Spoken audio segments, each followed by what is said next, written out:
अध्याय 23। मान कबीले के हथियार। जिया दौड़कर सीधा जाके उस बेड के ऊपर गिर जाती है और मस्ती में उस पूरे बेड पर पैर फैलाकर लोटपोट होने लगती है। जिया इससे काफी ज्यादा खुश हो जाती है, पर तरुण के चेहरे पर 12 बज चुके थे और वो जिया से कहता है, जिया, मुझे लगता है कि तुम्हारी बात सुनकर और यहाँ आकर हमने शायद कोई गलती कर दी है। मुझे नहीं लगता कि ये रूम हमारा है। शायद वेटर ने हमें किसी और कमरे की चाबी दे दी है। अच्छा, पर मुझे तो ऐसा बिल्कुल नहीं लगता। ना हमने कोई गलती की है और ना वेटर ने हमें किसी और कमरे की चाबी दी है, समझे? अब चुपचाप यही आराम करो, क्योंकि मैं तो यहां से कहीं नहीं जाने वाली। जिया समझाकर कहती है, ठीक है, तो तुम यहां अंदर आराम करो और मैं वहां सोफे पर आराम करता हूं। तरुण बाहर पहले वाले हॉल की तरफ इशारा करके कहता है, ठीक है, जैसा तुम चाहो, जिया जवाब देती है। तरुण इतना सुनकर बाहर पहले वाले हॉल में पड़े सोफे पर बैठ जाता है और मेडिटेशन करने लगता है। वो मेडिटेशन करते समय अपनी और धनुष की हुई लड़ाई को याद करता है, खासकर उस वक्त को जब धनुष ने अपने एक ही वार में अपनी तरफ आती तरुण के नीले पौधे की रूट्स को रोक लिया था और अपनी तीसरी सोल रिंग का इस्तेमाल करके तरुण के वार को एक ही बार में तोड़ दिया था। तरुण मन ही मन सोचता है, ऐसी गोल्डन लाइट शायद पहले कभी देखी हुई लग रही है। मान कबीले के पास ऐसे बहुत से गुप्त हथियार थे जो इसे तबाह कर सकते हैं, अगर उन्होंने काम किया तो। ये सब सोचता हुआ तरुण मेडिटेशन कर रहा था कि तभी उसे पिछले जन्म की एक बात याद आने लगती है। वो अचानक से एक सपने में खो जाता है। एक हट्टा कट्टा आदमी बहुत तेजी से जंगल के अंदर से किसी से बचकर भाग रहा था और उसके पीछे भागने वाला और कोई नहीं बल्कि तरुण ही था। तरुण उस आदमी को पकड़ने के लिए बहुत ज्यादा तेजी से उसके पीछे भाग रहा था और वो हट्टा कट्टा आदमी तरुण ने बचकर वहां से भाग रहा था। तभी तरुण उसे मारने के लिए एक साथ बहुत सारे गुप्त सुइयों जैसे हथियार उस पर एक साथ तेजी से छोड़ देता है, पर वो आदमी तरुण के इस हमले को समझ जाता है और उससे बचने के लिए अपने दोनों हाथों को जोड़कर ब्लॉक करता है। और जैसे ही उसके शरीर से तरुण के वो हथियार टकराते हैं तो उस आदमी के शरीर से एक गोल्डन रंग की रोशनी निकलती है। कुछ हथियार उस आदमी के शरीर पर लग जाते हैं और कुछ उसके ब्लॉक करने से टकराकर नीचे गिर जाते हैं। वो आदमी वहीं रुक जाता है और अपने शरीर पर लगे उन सभी हथियारों को हटाता हुआ हंसने लगता है। उसे मानो उन हथियारों के लगने से कोई फर्क ही नहीं पड़ा हो। उसका शरीर काफी मजबूत था और वो छोटे मजबूत सुइयों जैसे तीर या बोले तो गुप्त हथियार उसके शरीर के अंदर ज्यादा घुस ही नहीं पाते। ऐसा लगता है जैसे किसी मगरमच्छ के शरीर पर कांटे चुभ गए हों। वो आदमी बड़ी आराम से उन सभी को अपने शरीर से एक हाथ मारकर साफ कर देता है और इधर उधर देखने लगता है, क्योंकि उसे अपने ऊपर वार करने वाला वो आदमी यानी तरुण दिखाई नहीं देता। पर तरुण इस बार भी उसे दिखाई नहीं देता। उस आदमी को बस इतना पता था कि उसे पकड़ने के लिए कोई मान कबीले वाला उसके पीछे भाग रहा है, पर वो ये नहीं जानता था कि आखिर कौन उसके पीछे उसे पकड़ने के लिए भाग रहा है। और वो आदमी उससे लड़ना चाहता था ताकि उसे पीट कर वहां से भाग सके। वो आदमी इधर उधर नजर फेरता है, पर उसे अपने सामने और दोनों तरफ कोई नजर नहीं आता। तभी उसके पीछे से आवाज आती है, तुम तो लोहारों के कबीले से हो, तो फिर तुम यहां मान कबीले में क्यों आए हो? वो आदमी तुरंत पीछे की तरफ मुड़कर देखता है और पाता है कि एक नौजवान लड़का उसके पीछे खड़ा हुआ है जो उससे ये पूछ रहा है। वो नौजवान लड़का तरुण था। तरुण को देखकर वो आदमी तरुण की बात का हंसकर जवाब देते हुए कहता है, क्या तुम मेरा भरोसा करोगे अगर मैं कहूं कि मैं यहां नजरों का मजा लेने आया था? इसका मतलब तुम ऐसे सच नहीं बताओगे? तरुण उससे कहता है, तुम्हें क्या लगता है कि मुझे बताना चाहिए?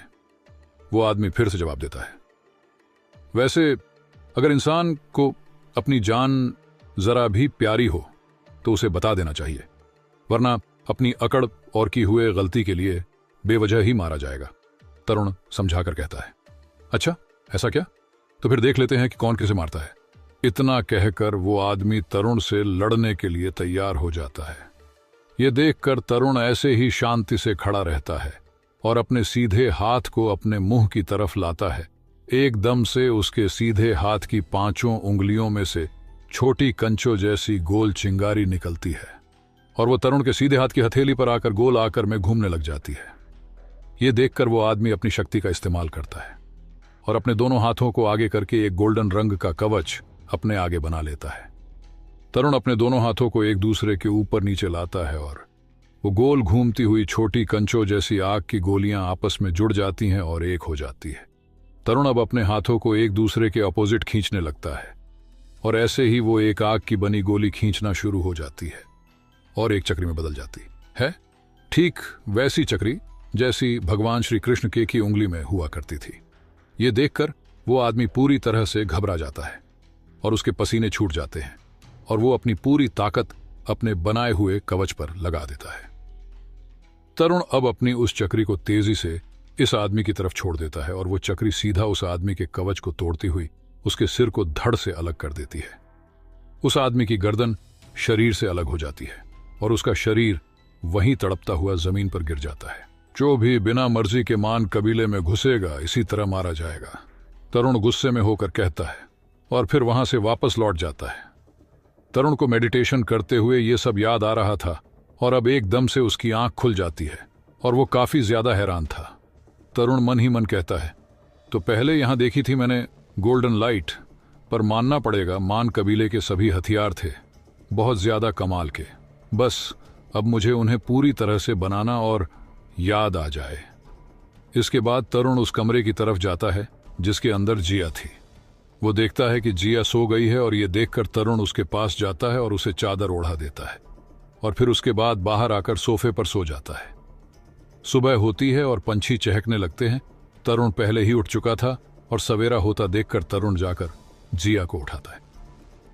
और हमें अब यहाँ शाइन स्कूल की तरफ भी जाना है, तो प्लीज अब उठ जाओ वरना हम लेट हो जाएंगे, तरुण जिया को उठाता हुआ कहता है। तरुण की आवाज सुनकर जिया की नींद खुलने लगती है और वो जंभाई लेते हुए उठती है और कहती है, सुबह हो गई क्या? हाँ हो गई, और तुम अभी भी सो ही रही हो, तरुण जवाब देकर कहता है। यार ये बिस्तर था ही इतना अच्छा कि मुझे अब भी नींद आ रही है, और सुबह कब हो गई मुझे पता ही नहीं चला, जिया समझाकर कहती है। अब जो हुआ सो सही, अब जल्दी से खड़ी हो और तैयार होकर नीचे आओ, हमें स्कूल के लिए निकलना है, समझी? और तब तक मैं तुम्हारा नीचे इंतजार कर रहा हूं। इतना कहकर तरुण वहां से नीचे चला जाता है। जिया खड़ी होती है और फिर नहाने पर तैयार होने के लिए बाथरूम के अंदर चली जाती है। उसे काफी देर हो चुकी थी और तरुण नीचे बैठकर उसका इंतजार कर रहा था। खुद को लेट होता देखकर तरुण फिर से वहां से उठकर अपने रूम में जाने की सोचता है कि तभी जिया वहां पर आ जाती है। मैं लेट हो गई क्या? जिया पूछती है। हाँ और बहुत, अब जल्दी से यहां से चलो। तरुण इतना कहकर जिया का हाथ पकड़ता है और उसे होटल से बाहर ले जाता है। वो दोनों शाइन शहर में बीच में से होते हुए आगे बढ़ रहे थे। जिया उछलती हुई इधर उधर घूमती आगे चल रही थी। तभी शहर के अंदर उन्हें एक पुराने सामानों की दुकान दिखाई पड़ती है और तरुण उसकी तरफ जाने लगता है। ये देखकर जिया तरुण से कहती है, तो तुम यहां आने के लिए इतने उतावले हो रहे थे कि मुझे सोने भी नहीं दिया? नहीं, ऐसी बात नहीं है, पर तुम्हें उठाने का मेरे पास कोई पर तरीका भी तो नहीं था, तरुण जवाब देता है। इतना कहकर तरुण उस दुकान के अंदर चला जाता है और जिया भी उसके साथ साथ अंदर घुस जाती है। दुकान अंदर से काफी ज्यादा बड़ी और पुराने सामानों से भरी हुई थी। उसका मालिक अंदर एक कुर्सी पर बैठकर अखबार पढ़ रहा था और वो तरुण और जिया को दुकान में अंदर आता हुआ देख लेता है। तरुण और जिया अंदर आकर कीमती सामान ढूंढने लगते हैं ताकि उन्हें कुछ ऐसा मिल सके जो आगे उनके काम आ सके। तभी तरुण को वही मेज पर एक पत्थर दिखाई देता है जो थोड़ा शंतरी चमक रहा था और उस पर काले धब्बे भी लगे हुए थे। तरुण उसे देखकर उस मेज के पास जाकर उसे उठा लेता है और खुश होकर कहता है, ये बालों का क्रिस्टल है।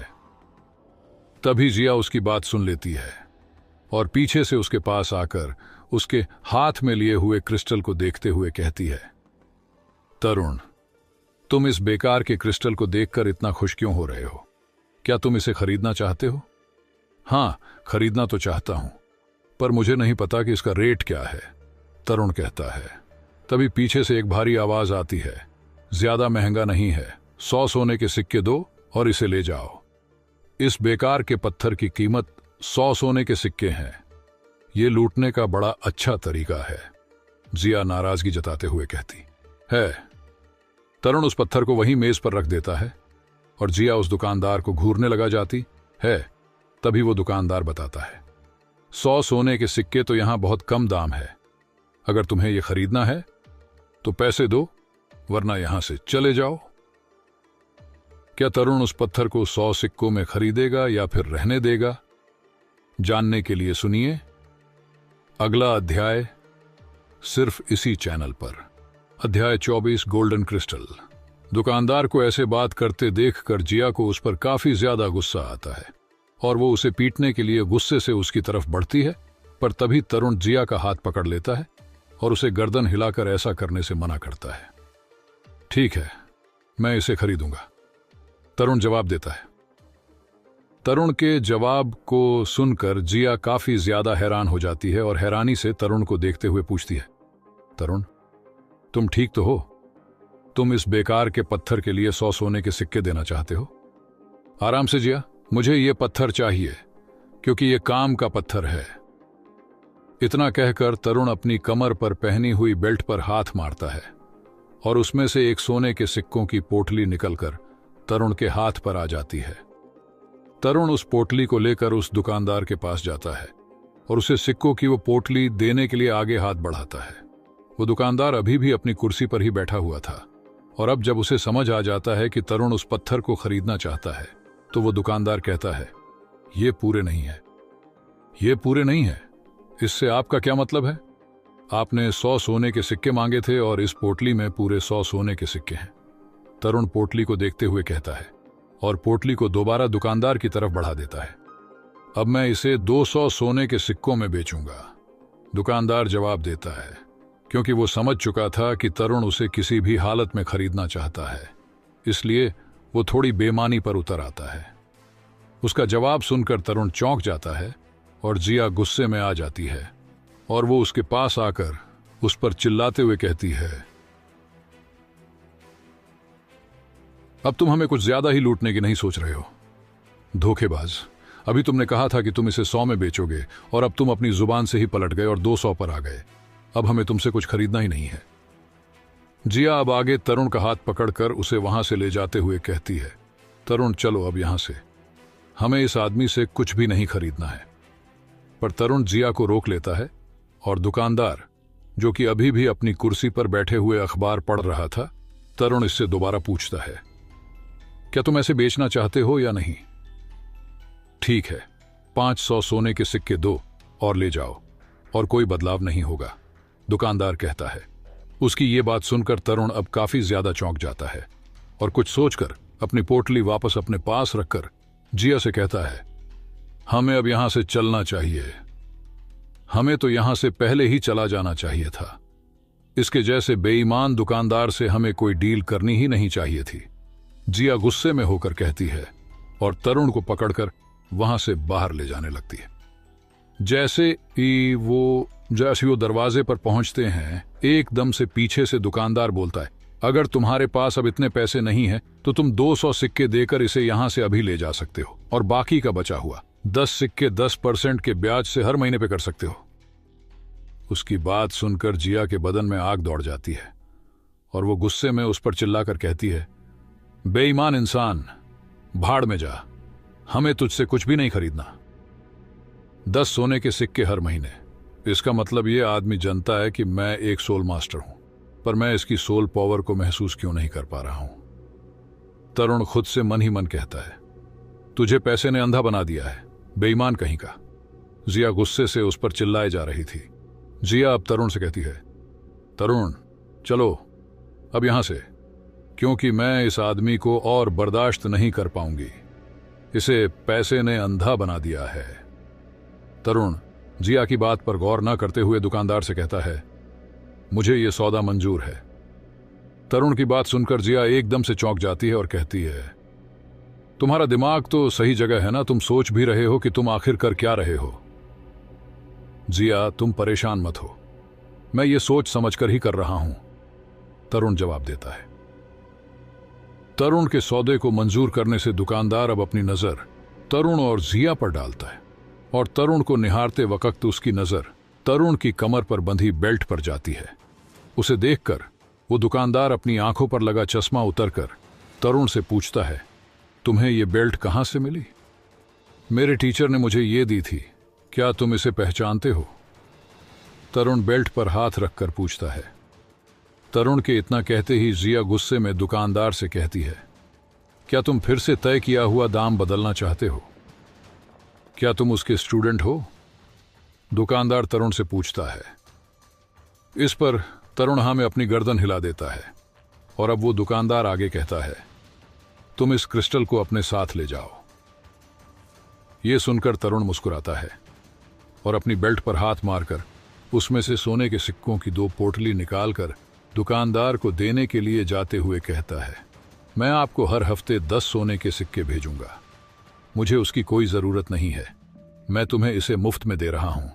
दुकानदार जवाब देता है। मुफ्त में? तरुण चौंक कर कहता है, यह ज्यादा कीमती नहीं है, तुम इसे ले जा सकते हो और अब मुझे ज्यादा डिस्टर्ब मत करो, मुझे नींद आ रही है। दुकानदार जम्भाई लेते हुए कहता है, क्या यह मास्टर को जनता है? तरुण मन ही मन सोचता है। तभी जिया पीछे मेज पर रखे क्रिस्टल को जल्दी से उठाकर तरुण के पास आकर कहती है, तरुण ये हमें मिल गया, अब हमें चलना चाहिए। इतना कहकर जिया तरुण का हाथ पकड़कर उसे खींचकर बाहर ले जाने लगती है। तभी तरुण जिया को रोककर कहता है, जिया रुको। इतना कहकर तरुण जिया की पकड़ से अपना हाथ छुड़वाता है और पीछे मुड़कर दुकानदार से कहता है, अंकल प्लीज मुझे कोई दाम बताइए। पर दुकानदार चुप कुर्सी पर लेटे रहता है और उसको कोई जवाब नहीं देता। ये देखकर तरुण अपनी दोनों सोने के सिक्कों की पोटली वहीं मेज पर रख देता है और जिया के साथ उस क्रिस्टल को लेकर वहां से चला जाता है। उनके जाने के बाद दुकानदार खड़ा होता है और खड़ा होकर दरवाजे के पास आ जाता है और मेज पर रखी 2 पोटली को देखकर अपने हाथ पीछे करते हुए कहता है, मास्टर क्या तुम मुझसे इस बार भी छुपना चाह रहे हो? तरुण और जिया वापस रोज होटल पहुंच चुके थे और अपने सामने मेज पर रखे उस क्रिस्टल को घूरे जा रहे थे। तभी तरुण अपनी बेल्ट पर हाथ मारता है और एक हथौड़ा निकलकर उसके हाथ में आ जाता है। तरुण हथौड़े को लेकर उस क्रिस्टल पर एक जोरदार चोट मारता है। क्रिस्टल पर जोर से हथौड़ा लगते ही एक बहुत जोर की आवाज उसमें से निकलती है। जिया भी इससे अपने दोनों कान बंद कर लेती है। तरुण की वो चोट क्रिस्टल पर लगते ही क्रिस्टल टूट जाता है और गोल गोल छोटी बहुत सारी बॉल में बदल जाता है और वो सभी ऊपर हवा में उड़ने लगती है और पूरे कमरे में बिखर जाती है।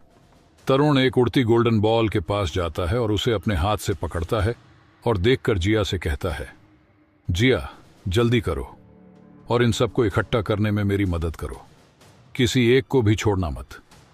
जिया जल्दी से थोड़ी ही देर में सारी उड़ती हुई गोल्डन बॉल को इकट्ठा करके तरुण के हाथ में रख देती है और पूछती है, ऐसे क्रिस्टल तुम्हें कहीं भी पूरी धरती पर मिल जाएंगे। पूरी धरती इन सब से भरी हुई है, फिर तुम इनके लिए इतने उतावले क्यों हो रहे हो? ये कोई आम क्रिस्टल नहीं है, ये बालों का क्रिस्टल है। तरुण बताता है, बालों का क्रिस्टल? और ये करता क्या है? जिया पूछती है। ये क्रिस्टल काफी ज्यादा मजबूत होता है और इससे इतना पतला हथियार बनाया जा सकता है जितना कि हमारे शरीर का एक बाल होता है। और खास बात तो ये है कि ये इतना मजबूत होता है कि बाल जितना पतला होने के बाद भी ये आसानी से नहीं टूट सकता और इसीलिए इसे बलों का क्रिस्टल बोला जाता है। तरुण समझाकर बताता है। इसके बाद तरुण बाकी छोटी बॉल को अपनी बेल्ट के स्पेस में रख लेता है और एक गोल्डन गोली को अपनी हथेली पर रखता है और एकदम से वो एक बाल जितने पतले सुई जैसे हथियार में बदल जाता है। जिया भी उसे देखकर काफी ज्यादा चौंक जाती है और तरुण उसे बताता है, इसे हम अपनी सोल पावर का इस्तेमाल करके भी बड़ी आसानी से ऐसे हथियार में बदल सकते हैं। तो इसका हमला कितना ताकतवर होता है? जिया पूछती है।